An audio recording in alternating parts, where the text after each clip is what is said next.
Bom dia, senhores. Bom dia. Vamos iniciar nossas trilhas obrigatórias do segundo semestre de 2024 do NPJ Niterói. Para quem não me conhece, meu nome é Alexandra Boixá, sou professora de penal, processo penal, prática criminal e lógico, professora orientadora do NPJ para a turma de EP3. Tudo bem? Nossa primeira trilha obrigatória, e não podia ser diferente, né? É sobre ação penal e queixa-crime. Senhores, vamos tentar fazer uma recordação a respeito de ação penal? A ação penal, senhores, ela tem uma série de classificações, mas a regra é que a ação penal ela é de iniciativa pública. Ela é uma ação penal pública, em regra, incondicionada, e tem como titular o membro do Ministério Público, nos termos do artigo 129 da Constituição Federal. Temos a ação penal pública incondicionada, como temos também a condicionada, aquela que, apesar da titularidade ser do Ministério Público, necessita de uma condição especial de procedibilidade, uma condição especial que vai autorizar ele proceder à ação penal. Essa condição de procedibilidade, em regra, ou é a representação do ofendido ou quem possa representá-lo, ou então de requisição do ministro da Justiça. Tudo bem? Só que a gente também tem o que a gente conhece por ação penal privada. A ação penal privada, senhores, ela tem uma série de classificações, mas o que que eu preciso apresentar para os senhores? Que a ação penal privada é aquela que tem como titular da ação penal a vítima ou aquele que possa vir a representá-lo. A gente chama de cônjuge, ascendente, descendente, irmão. A gente diz que tem um macete de concurso que é vítima, ofendido ou então o CAD, cônjuge, ascendente, descendente ou irmão. Tudo bem? A gente tem a ação penal privada personalíssima, que é aquela que não pode, na verdade, vir a ocorrer por aqueles que possam representar a vítima ofendido. Salvo engano, hoje no ordenamento jurídico brasileiro só temos um tipo de ação penal privada personalíssima, que é a questão da fraude ao casamento, a fraude ao casamento, ok? Temos no Código Penal um título dos crimes contra a família, dentro desse título temos um crime chamado contra a fraude ao casamento, que é uma ação penal privada personalíssima, ou seja, em caso de omissão ou morte da vítima do ofendido, não passa para o CAD, para o cônjuge ascendente e descendente irmão, a possibilidade de representar por essa ação. Tudo bem? Só a vítima e o ofendido podem representar. Só que, em regra, senhores, a gente chama ação penal privada de propriamente dita. São os títulos, são os crimes previstos no Código Penal e na legislação penal esparçada que vai indicar expressamente que aquela ação penal, que aquele crime se apura através de queixa-crime. Uma coisa que eu sempre falo com meus alunos que eles esquecem de identificar. Professora, como é que eu sei quando é que a ação penal é privada, pública, ou condicionada ou incondicionada? Senhores, o Código Penal diz para vocês. O Código Penal, em regra, nas disposições gerais de determinado capítulo, determinado título, ele vai dizer para vocês: os crimes previstos neste capítulo se apuram através de representação. Os crimes previstos neste capítulo se apuram através de queixa-crime. Falou em representação, a ação penal é pública condicionada à representação. Falou em queixa-crime, vocês sabem que eu estou falando de ação penal privada. Tudo bem? Professor, e quando não falar nada? Senhores, quando não falar nada, como eu disse, a regra é que a ação penal seja pública incondicionada. Então, se o código não falou nada, se a lei penal esparsa não falou nada, é porque a regra prevalece. A ação penal é pública incondicionada e a titularidade dessa ação é do Ministério Público.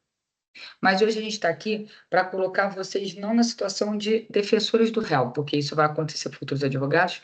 Quando os senhores forem numa ação penal pública, os senhores não são parte na ação penal pública, os senhores não vão estar representando, na verdade, desculpe, a parte autora, porque a parte autora é o Ministério Público que possui poderes postulatórios. Vocês vão estar representando, na verdade, o querelante. O querelante é o autor da ação penal privada e os senhores, como advogados, precisam se atentar a determinadas questões essenciais da ação penal privada. Primeiro, a ação penal privada, senhores, não transfere para o querelante, ou seja, autor da ação penal. E aí, lembrando, o réu da ação penal privada é o querelado. Isso é português, né? Reclamante, reclamado, querelante, querelado, né? Então, assim, o querelante, o fato da ação ser penal ser privada, não transfere para o querelante o poder de punir. A gente tem que lembrar que o Estado é o único titular do ius puniendi, do direito, do dever de punir eventual delinquência, eventual autor de um fato típico ilícito culpável. O que se transfere para o querelante é a legitimidade propositura da ação penal. O que se transfere para o ofendido, para a vítima ou para aquele que possa representá-lo é a legitimidade da propositura da ação. Tudo bem? E essa legitimidade está expressa, senhor, no Código Penal, no artigo 100, parágrafo 2º, tá? A ação de iniciativa privada é promovida mediante queixa do ofendido ou quem tenha qualidade de representá-lo.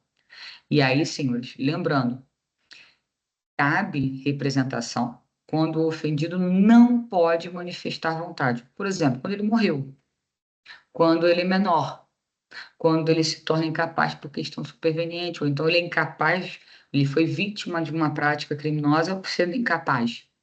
Tudo bem? Então, senhores, aquele que tem possibilidade de representar o ofendido, a vítima, não pode substituir a vontade daquele que já manifestou no sentido de não apresentar queixa. Professora, não entendi. Se a vítima e o ofendido é capaz e escolhe não iniciar uma demanda penal para apuração de um crime, por exemplo, de calúnia, difamação, de injúria, eu fui difamada.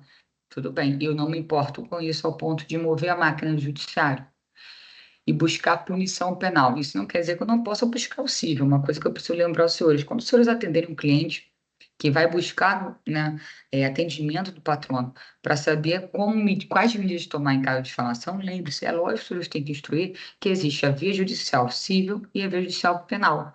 Mas lembrar que a via judicial penal, ela não tem como viés um caráter vingativo.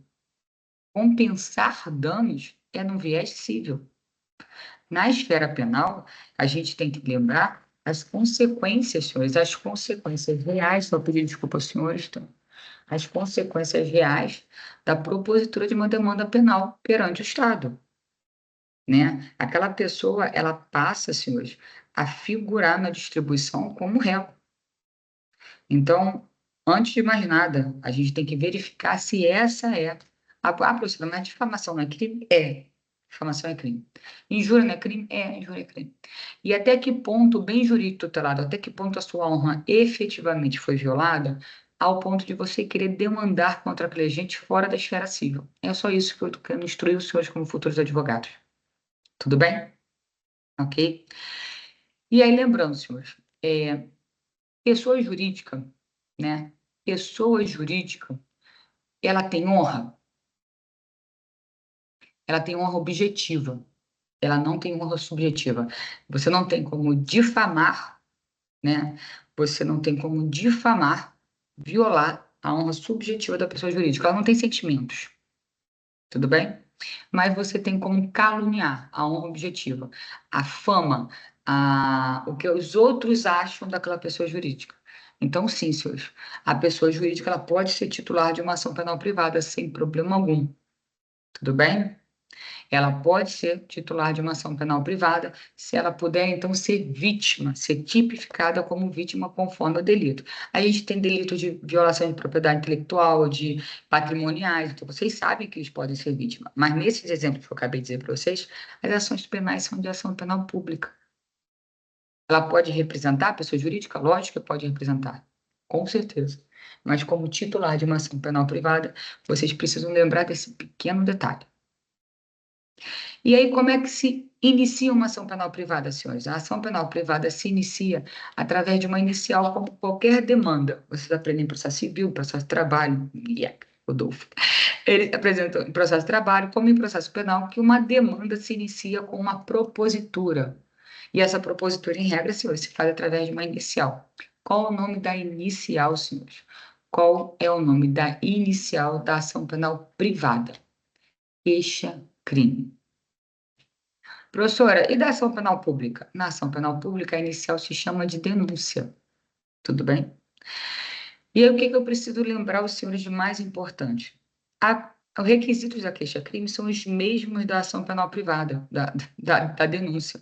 Vocês vão lá no artigo 394, 395 do Código de Processo Penal e vão dizer que A inicial, a queixa-crime ou a denúncia precisam, de forma contrária ao senso, ser aptas. Por quê? Porque o código vai dizer: deixarão de ser recebidos a denúncia e a queixa quando, 1, inépcia da inicial, quando não presentes as condições da ação e pressupostos processuais, aqui tanto de validade quanto de existência, ou então, senhores, quando não houver justa causa. Em contrário ao senso, quais são os requisitos da queixa-crime, senhores? Os requisitos gerais da ação penal, tanto da denúncia quanto da queixa-crime, são aptidão da inicial, condições da ação, pressupostos processuais de validade e existência e justa causa. Só que a queixa-crime, senhores, ela tem um requisito mais. Ela tem uma condição especial a mais.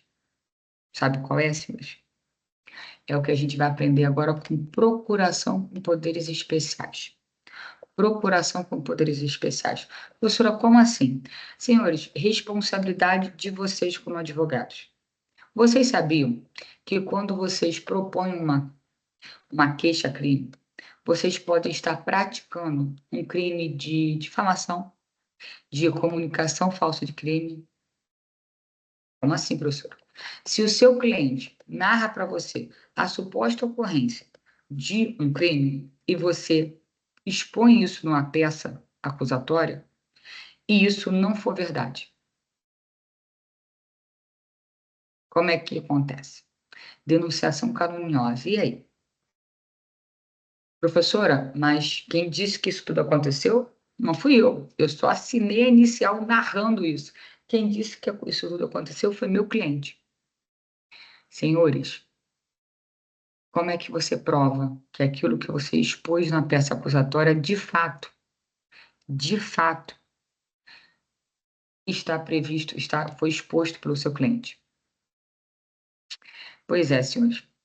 Para você entender o quanto é grave a questão criminal, o quanto é importante esse tipo de cautela, o Código de Processo Penal vai dizer para vocês que, além de todos os requisitos gerais da ação penal, a ação penal privada possui um requisito especial, que é uma procuração com poderes especiais.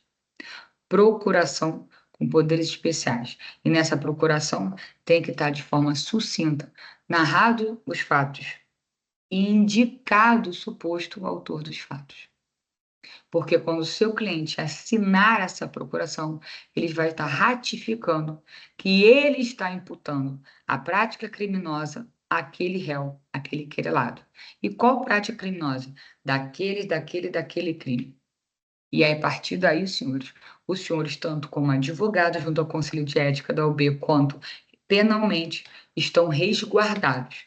Por quê? Porque, eventualmente, se corroborado que aquelas acusações, que aquelas narrativas sejam falsas, eventual responsabilidade civil, administrativa e penal não passará na pessoa do patrono, passará exclusivamente na pessoa do querelante, do seu cliente, do seu assistido, que mentiu. Tudo bem? E para vocês entenderem a seriedade dessa questão, senhores, em caso, senhores, de ausência de procuração com poderes especiais, a queixa-crime, ela é rejeitada, ela deixa de ser recebida. Um exemplo muito marcante da minha academia, enquanto eu estudava, foi que, para quem não tem cabelo branco, do outro lado da tela, com certeza não vai lembrar, mas a gente teve um presidente chamado Fernando Henrique Cardoso, que durante um pronunciamento foi infeliz. Durante a primeira reforma da Previdência desse país, onde se entendeu que, como forma de equilibrar as contas da Previdência do INSS, o aposentado que passou a vida inteira contribuindo para poder se aposentar, passaria então a continuar contribuindo, mesmo já aposentado, como uma forma de equilibrar as contas. Os senhores imaginam o quanto isso foi extremamente controvertido e polêmico na época. Estou dizendo para os senhores isso há mais de 24 anos. Então, nosso presidente, à época, de uma forma infeliz, foi a rede social. Imagina que rede social. Ele foi num pronunciamento público dizendo que aqueles que questionavam, né, a contribuição do aposentado estavam incomodados porque os aposentados, a população brasileira, eu não lembro os termos, mas aposentados que eram um bando de vagabundos, que não trabalhavam mais estavam incomodados em contribuir. Foi algo nesse gênero, nesse sentido. Senhores, o presidente da República, então aposentado, ele já era aposentado, servidor público aposentado, recebia benefício financeiro da anistia, porque foi supostamente perseguido durante a ditadura, e ainda tinha salário presidencial, estava chamando a classe aposentada desse país de vagabundo. Senhores, demandas em massa foram propostas contra o presidente da República por difamação. Pessoas que se sentiram extremamente ofendidas por aquela afirmação. Pessoas que passaram a vida inteira trabalhando estavam sendo chamadas de vagabundo por uma pessoa que, antes de ser presidente, foi ministro da Economia, se não me engano, e antes disso ficou muito tempo sem trabalhar e ninguém chamou ele de vagabundo. O que que aconteceu? Demandas em massa chegaram aonde? Para quem não sabe, o presidente da República tem folha de prerrogativas, compete processar e julgar o presidente da República em exercício por qualquer fato que seja penal ao Supremo Tribunal Federal. Demandas em massa chegaram ao Supremo Tribunal Federal. E como é que o Supremo Tribunal Federal lidou com isso? Senhores, facilmente. 90% dessas demandas foram instruídas com procuração com poderes especiais? Não. E para vocês entenderem a gravidade do erro, demandas que foram distribuídas e que só foram remetidas à conclusão quase 6 meses depois. 6 meses é um prazo chamado decadencial no processo penal, em direito penal, porque é um prazo material, direito penal. Então, quando a demanda era distribuída e chegava no ministro do STF, ele rejeitava a queixa. Ao rejeitar a queixa, senhores, aquele prazo decadencial tinha acabado. Então, ao rejeitar a queixa, a pessoa, a vítima da difamação, tinha então deixado transcorrer 6 meses sem manifestar um regular interesse em propor a demanda, porque demanda rejeitada não produz efeitos, sem efeitos, prazo decadencial corre. Então, assim, as demandas foram julgadas distintas, né?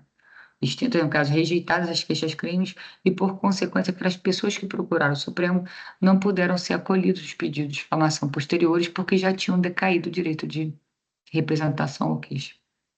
Esse é o nível da importância dos senhores tomarem cuidado no que tange à regularidade formal da queixa-crime, ok? Além disso, senhores, eu não preciso dizer para os senhores que a gente tem, óbvio, questões a serem necessariamente o quê? Comparáveis. Como assim, professor? Toda vez que a gente trata de ação penal privada, a gente vai sempre olhar para a ação penal pública, porque a ação penal pública é a regra. A ação penal pública é a regra e, por consequência, senhores, vocês precisam sempre olhar para a ação penal pública para identificar eventual questão da ação penal privada. Como é que eu vou te mostrar isso? Princípios. Senhores, princípios. A gente sabe que a ação penal pública ela é obrigatória. O Ministério Público, ao tomar a autoridade policial, o Ministério Público, ao tomar a ciência da ocorrência de um crime de ação penal pública incondicionada, ele não tem a escolha de propor demanda ou não. Ele é obrigado a propor demanda penal. A autoridade policial é obrigada à apuração do fato. Já a ação penal privada, obviamente, senhores, ela não é obrigatória. Ela é o quê? Ela é faculdade, ela é uma oportunidade à vítima, ao querelante. Então, se eu sou, por isso mesmo, senhores, que a gente não pode pensar que aqueles que possam representá-lo, o querelante, a vítima, possam agir em caso de inércia da vítima. Porque é faculdade, é uma oportunidade da vítima propor queixa-crime ou não, demandar penalmente ou não. E ao deixar de fazê-lo, senhores, é uma opção, é uma faculdade da vítima. Então não há que se falar em o quê? Em obrigatoriedade, ok? Da mesma forma, senhores, da mesma forma que a ação penal pública ela é indisponível, iniciada a ação penal, não cabe ao Ministério Público desistir da ação penal. Inclusive, essa indisponibilidade ela alcança, inclusive, recursos. Interposto o recurso contra a decisão, não pode o Ministério Público depois desistir. Ele pode deixar de recorrer? Lógico que ele pode deixar de recorrer. Se ele estiver satisfeito com a decisão judicial, é discricionariedade da autoridade do Ministério Público propor recurso ou não, interpor recurso ou não. Mas ao interpor, o Ministério Público depois não pode desistir. É o que a gente chama de disponibilidade.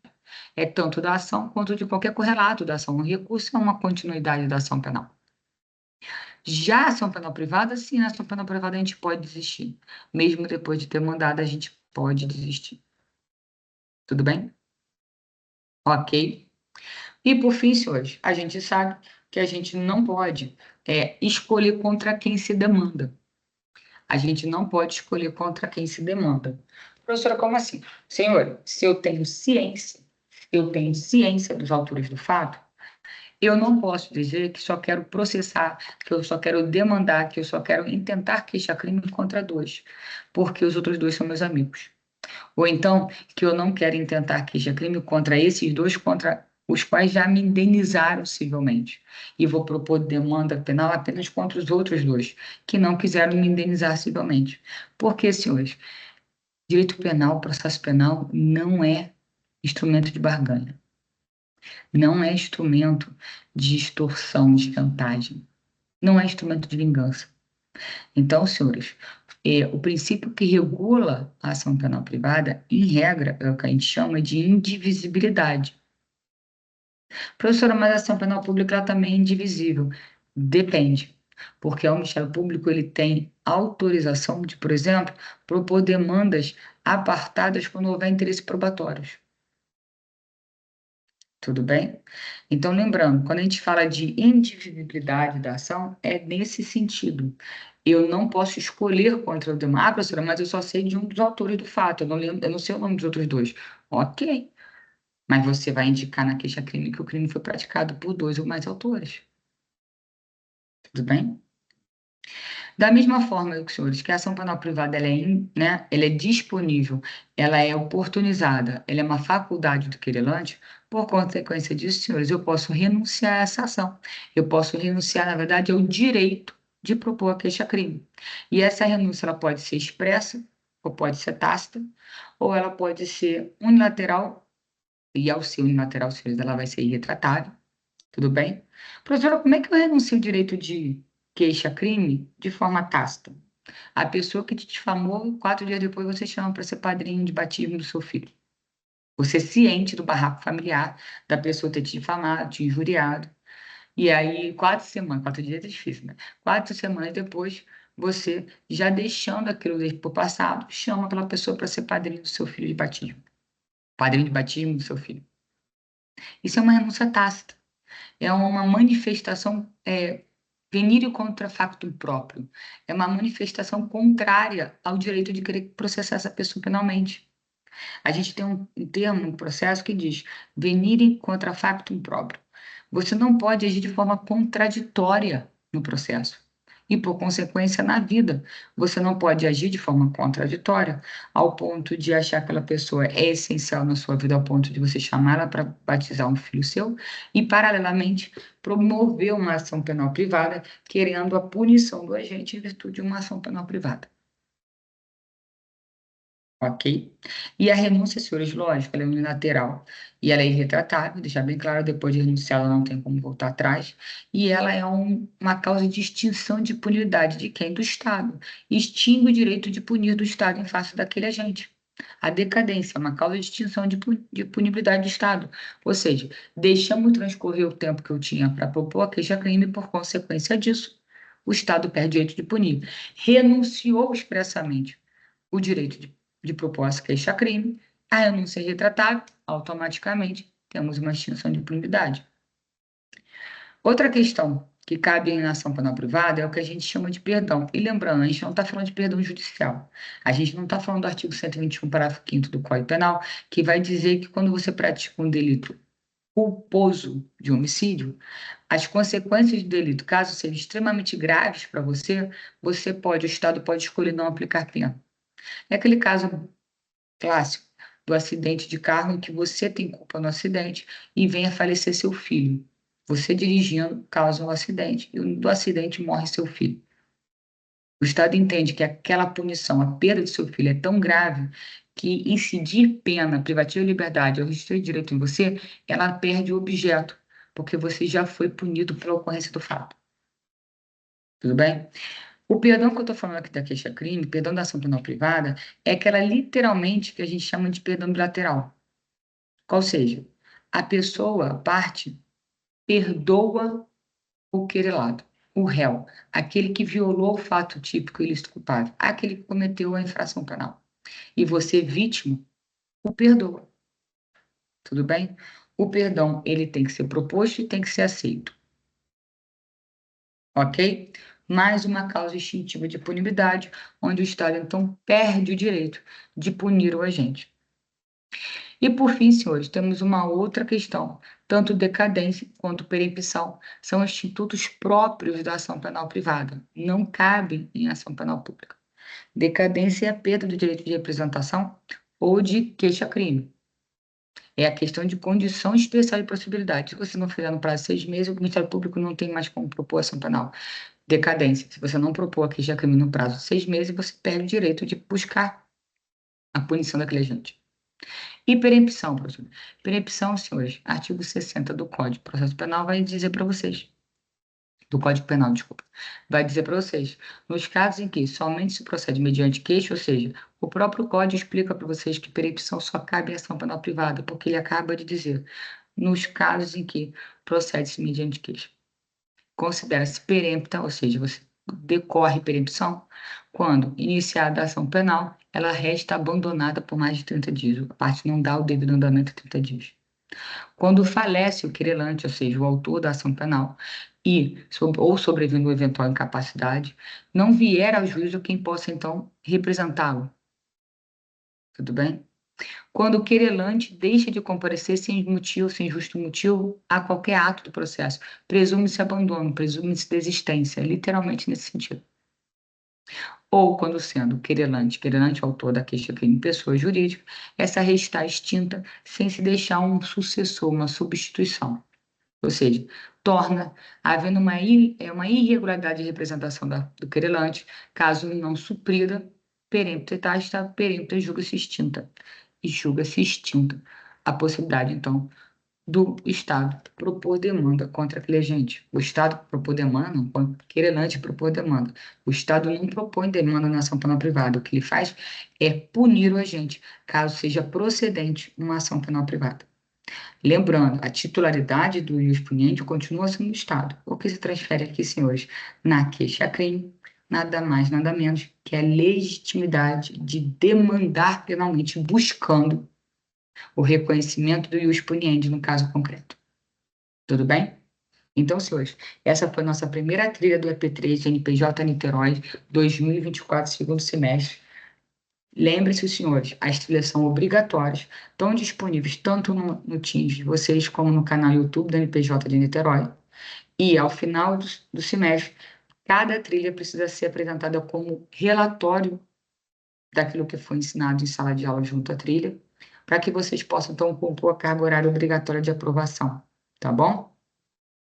Temos mais uma trilha a partir de agora. A gente agora parte para uma trilha especial falando de transação penal e juizado especial criminal.